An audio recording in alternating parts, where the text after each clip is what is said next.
got Nathan here, and we're looking at now the slap distribution, which is another form of distribution.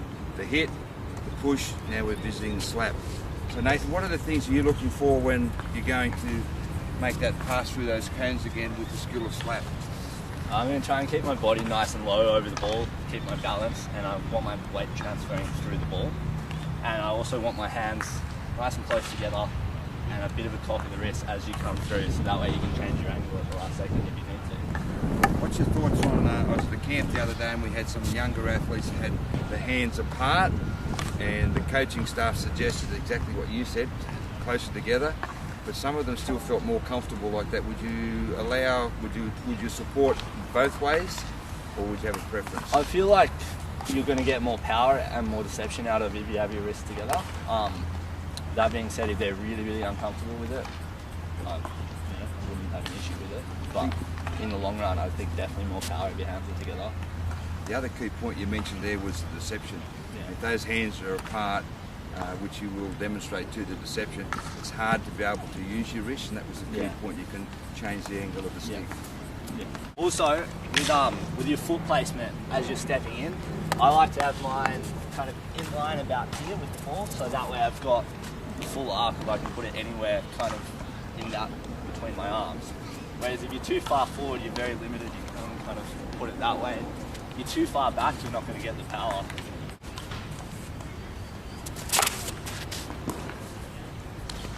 If I'm going to try and add deception to this, so send it at a bit more of an angle than normal, what I do is as I'm coming through with my hands, I'd open up my wrist a little bit and make contact with the ball that little bit earlier.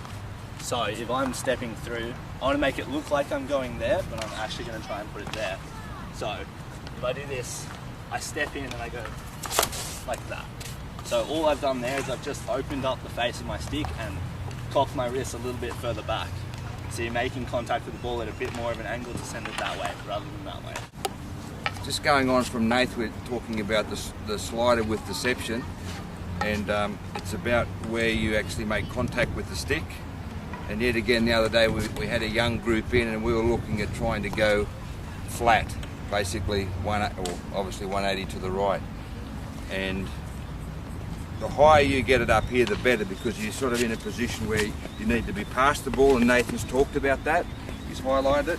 So the position here, past the ball, you're coming, and then you've got to be able to open your wrist so it's going that way.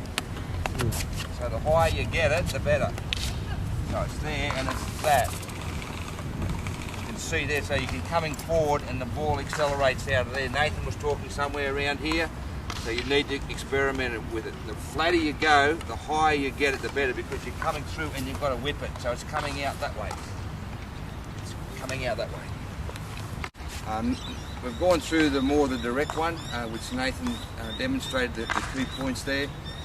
We've just sort of seen the flatter the angle, the higher, and obviously these wrists that Nathan talked about, being able to accelerate the ball out. But to make the contact for the direct one, Nathan was demonstrated sort of in about that area there.